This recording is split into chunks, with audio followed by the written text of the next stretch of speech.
Hello and welcome to the Alternative Car Show. We are a little bit late with this episode because we're waiting for a car that still isn't quite ready. So anyway, we will begin with a lovely little family story and a car that is definitely the best alternative to a baby Land Rover, the Foers Nomad. I'm Ben Rodway and this is my Nomad.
So how did you get involved with Nomads? Because it wasn't a case of spotting the car and working out what it was. You specifically needed to find a Nomad. That's right, Neil. I've been after a Nomad for ever since I met my wife about 7 years ago.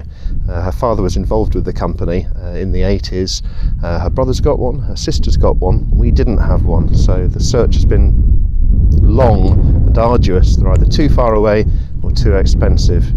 And then about 3 months ago, I found this car, which was actually a publicity car from 1986 that my wife's dad built in Scotland, 300 miles away, and I found it in my local town about 7 miles away for sale on eBay, would you believe? It was meant to be. It certainly was.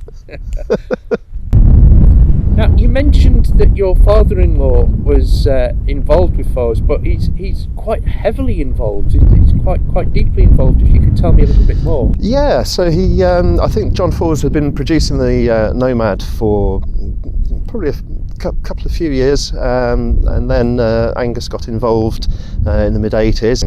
I think about 200 cars were made in total. And he then went on to work with John Foers on the Ibex, which is a very well-known vehicle as an alternative to a Land Rover. The places that thing can go is extraordinary. And he was a qualified consultant engineer, and he later went on to be involved with the Army Supercat project, and I believe they're still being manufactured to this day, the amphibious 6-wheel drive utility vehicle. To the uninitiated, and there will be a few, explain what the Nomad is. It's a mini-based utility vehicle, so ideal for the golf course, the greenkeeper, farmers. My father-in-law used to tow a gang mower with one of his Nomads. It's mini-based, so it's got an A-series with up at the front in a mini subframe, 7.5-inch Cooper discs, mini subframe at the rear with drum brakes, a lot of the switchgear, all the interior, the dials, the wheels. Much of it is recognisable to many Mini owners.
beauty of the Nomad is it's, if you like,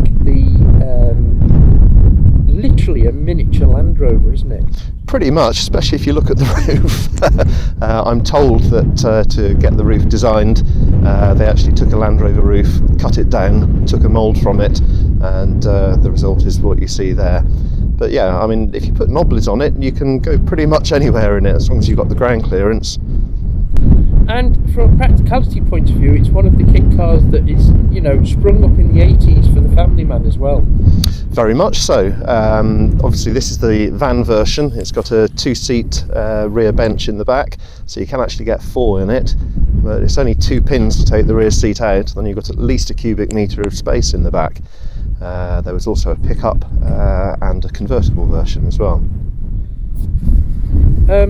So take us back to the hunt for the car. You found the car,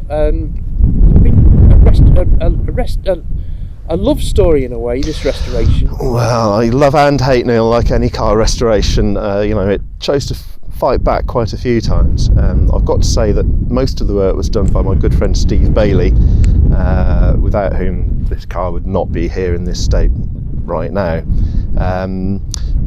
Yeah, we've done a pretty comprehensive top to bottom mechanical restoration.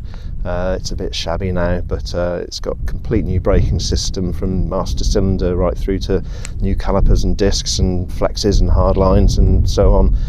Carb's been rebuilt. There was a partially melted loom hiding behind the dashboard, which has been addressed, and the list just goes on and on. We could be here forever if I detailed it all. But the thing is that the beauty of this is that you can run it for years and years and years now and perfect it. That's the hope, yeah. It would be nice at some stage to get the body off. There's a very clever chassis under there, which is made partly of C-section steel, a bit like a Triumph Herald, married up with box section as well.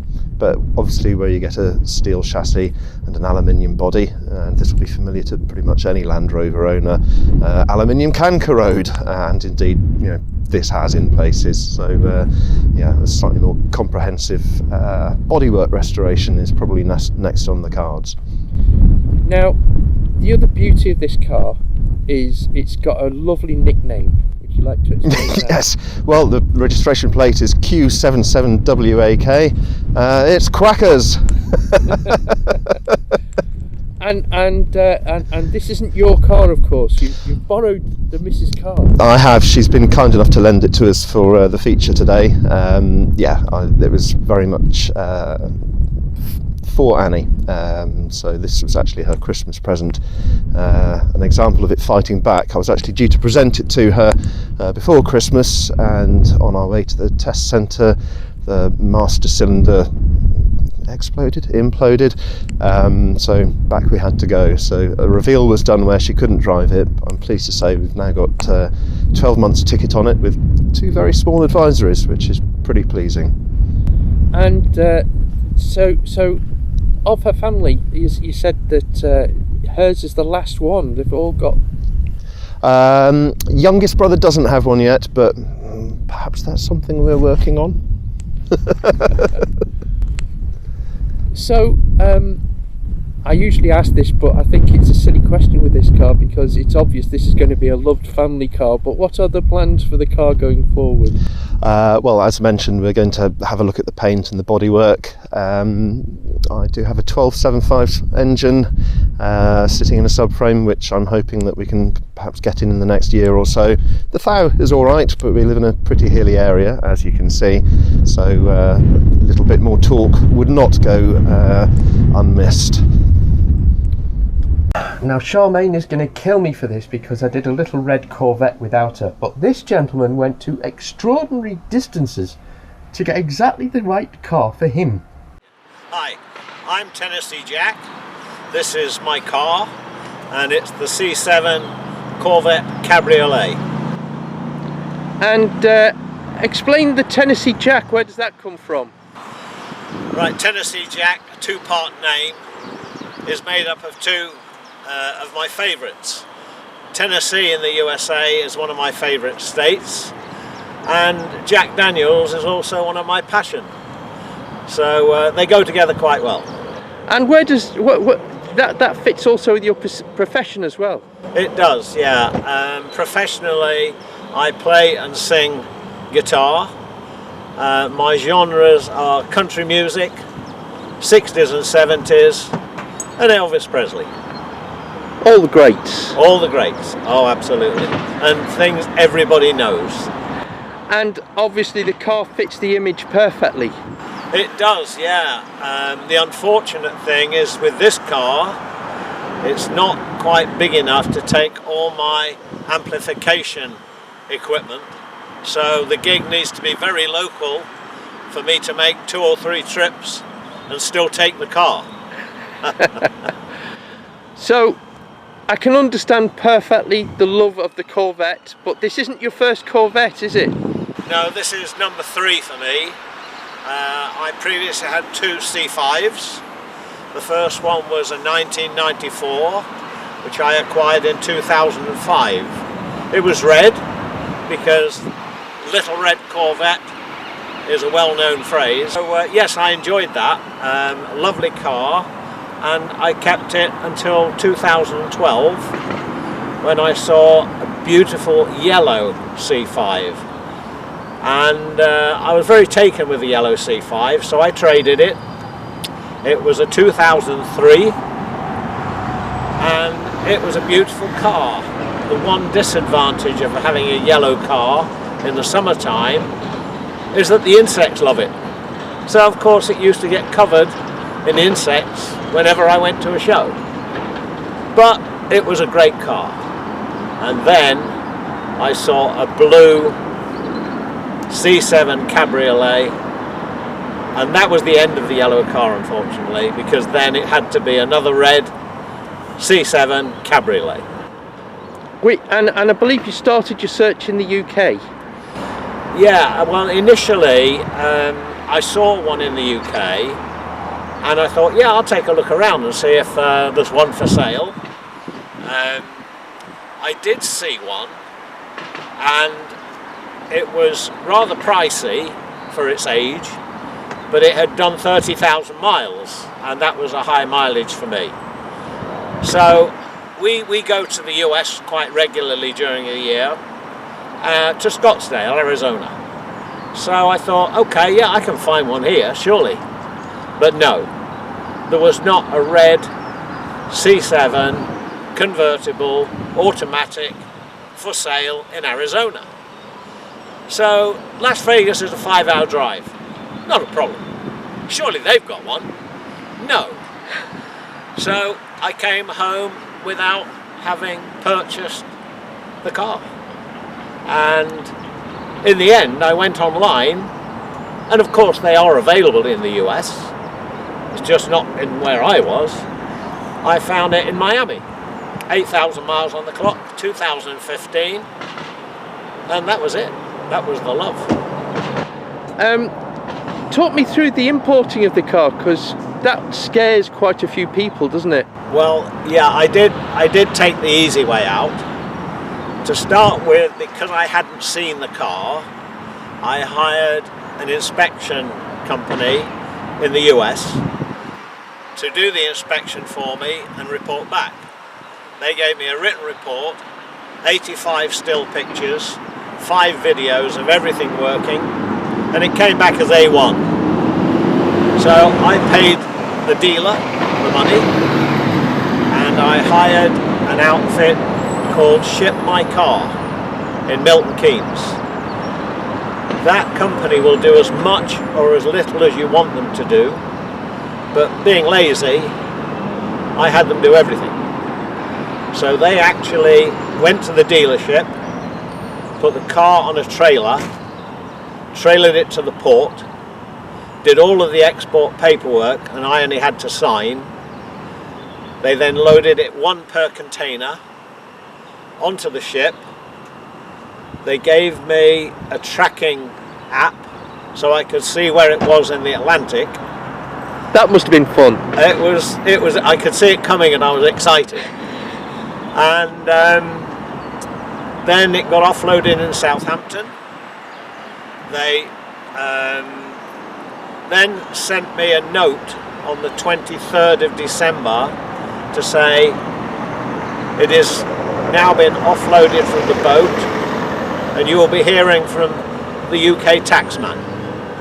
And sure enough, that same day I received an email from our favourite taxman, and it said you are due to pay 30%, that's 10% import, 20% VAT on this amount because your car is now in the UK, and it needs to be paid within 7 days or we will charge you interest. And this was on the 23rd of December. So I had 1 day basically to pay it. So I paid it, the car was released, it was taken by this company to their workshops in Milton Keynes for modifications. The car needs to have its headlights modified because they point the wrong way. It needs to have a fog light put in the back, and it needs to have side indicators installed. They did all that. They'd done the import paperwork, and they put it through the IVA test, the government legal vehicle test, and the MOT test. Although it was only 2 years old, it still needs an MOT. It passed, and they called me up and said it's ready to collect, and it was the train down to Milton Keynes. That must have been a great moment driving it back, because you hadn't seen the car. I hadn't seen it, no, and we got to this place, it was out in the car park, it was a beautiful sunny day, and yeah, I went up, paid the man, he gave me the keys, and it was a drive home from Milton Keynes on a lovely day. Beautiful. How much do you get to use the car? For me, this is a dry day car. Whenever it's dry and we don't have lots of rain and dirt on the road, then this is the car I will be in. Even to go to get the grocery shopping, we will be in this car. For wet days, I've got a very ordinary Mazda. And living with it, I know parts are easy to get hold of in America, and they're actually remarkably cheap for the performance of the car. What's it like as an ownership proposition? It's great. It's very reliable. I've never had an issue with the cars I've had, the Corvettes. I had a recent issue where we were travelling down, this was probably 6 weeks ago, we were travelling down a single lane windy road, and at one point there was a huge bang on the passenger side. I looked across and the door mirror has been slammed right up onto the passenger window by something. There is now no mirror in it, there's no actuator in it, it's just a shell. I don't know what did it. There was some slight scuffing on the shell of the mirror, which polished out with some teacup within about 5 minutes. And I just had to acquire a new actuator and mirror from the US for the price of $120, plus $80 to ship it. To somebody who's not been in one, I mean, obviously the C7, a beautiful shape, still I think it's still a very current looking shape. I know it's been superseded by the mid-engine car. Yes. But as a driving experience, is it I know you've had C5s. Could you do a comparison between the C5 and this and give people an idea of the differences? Yeah, this is quicker for acceleration. The ride is probably a little harder than the C5, but it handles very well. I drove one of my C5s on Alton Park track on a dry day. It had been dry for a week, and I lost it 3 times on bends, just putting my foot to the floor too early. I've never taken this on a track, and I won't, because I'd be too dangerous, and I would probably write it off. So I've done that, been there, seen it, done it, and that's where it finishes. But no, it's a good ride. You have power when you really need it, and it's just a pleasure to drive. It's full of electronics. all the bells and whistles you could wish for, a G-force meter on the dash if you want to try it out, so it's pretty good that way. And the scary thing, how many miles to the gallon are you managing to get out of it? Well, I don't keep track of that because I'm too old to bother really, but around 20 around town. On a long trip I filled it before I went. It was a 180 mile round trip. I filled it before I went, I filled it when I got back, and calculated 31 miles to the gallon. That's not bad, is it? And that's just cruising most of the way at about 75 down dual carriageways or motorways. So it's good. Yeah, it's not bad at all. Yeah. But if you own one of these cars, fuel is fuel, it's what it is, even with the current prices. Yes, that's true. One thing I should mention is that the company who made the modifications to the car did not want to spoil the side lines of the car or alter the mirrors in any way to get a side indicator. So they achieved that by installing a very small LED in the side front grille.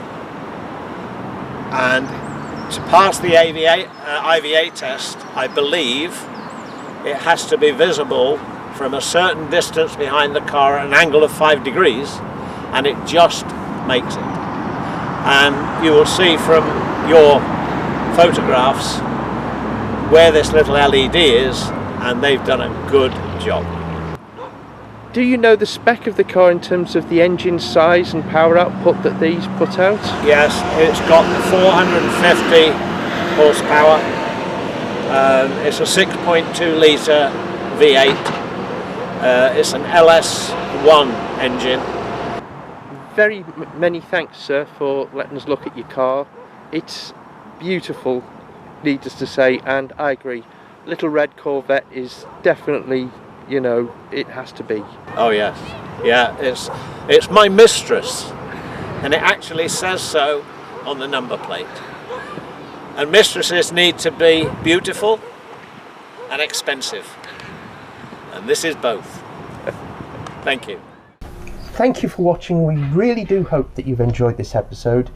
Please click on like if you have, and click on the bell, subscribe, and then you won't miss any of the future videos that we have coming down the line.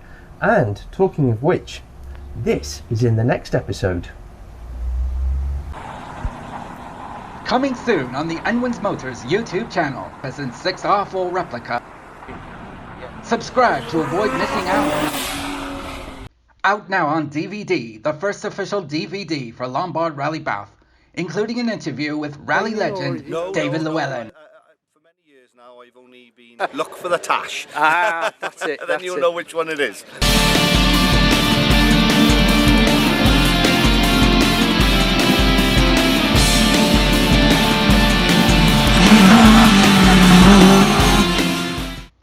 Get your copy from www.nwinsmodels.co.uk.